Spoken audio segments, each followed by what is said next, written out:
ఏపీలో మందుబాబులకు మరో good news.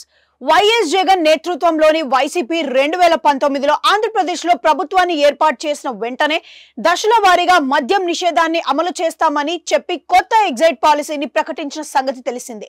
ఇందులో భాగంగా ప్రభుత్వం మద్యం వ్యాపారాన్ని ప్రైవేటు రంగం నుంచి స్వాధీనం చేసుకుని ఏపీ స్టేట్ బేవరేజెస్ కార్పొరేషన్ కు అప్పగించింది. ఏపీలో బ్రాండెడ్ మద్యం కనిపించకుండా పోయిన పరిస్థితి. కానీ విని ఎరుగని బ్రాండ్లు ఏపీ వైన్ షాపుల్లో హల్చల్ చేసేవి. నిన్న దొరికిన బ్రాండ్ ఈ రోజు దొరకదు, ఈ రోజు దొరికింది రేపు దొరకదు అన్నట్లుగా పరిస్థితి మారిపోయింది.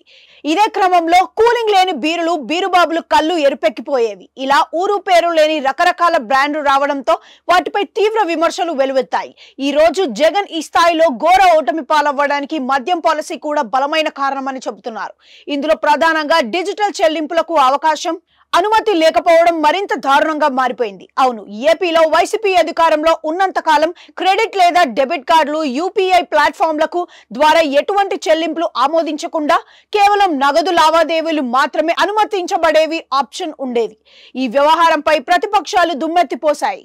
మందుబాబులు కారాలు మిరియాలు నూరేసేవారు. ఈ సమయంలో తాము అధికారంలోకి వస్తే ఏపీలో నాణ్యమైన మద్యం తక్కువ ధరకే అందించేలా చూస్తామని చంద్రబాబు హామీనిచ్చారు.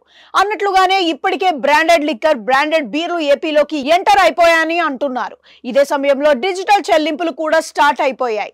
ఇందులో భాగంగా credit card, debit card, phone pay, Google pay, ఇతర యూపీఐ ప్లాట్ఫామ్ల ద్వారా డిజిటల్ చెల్లింపులు మాత్రమే మద్యం షాపుల్లో ఆమోదించబడేలా చర్యలను ఉపక్రమించారని తెలుస్తుంది.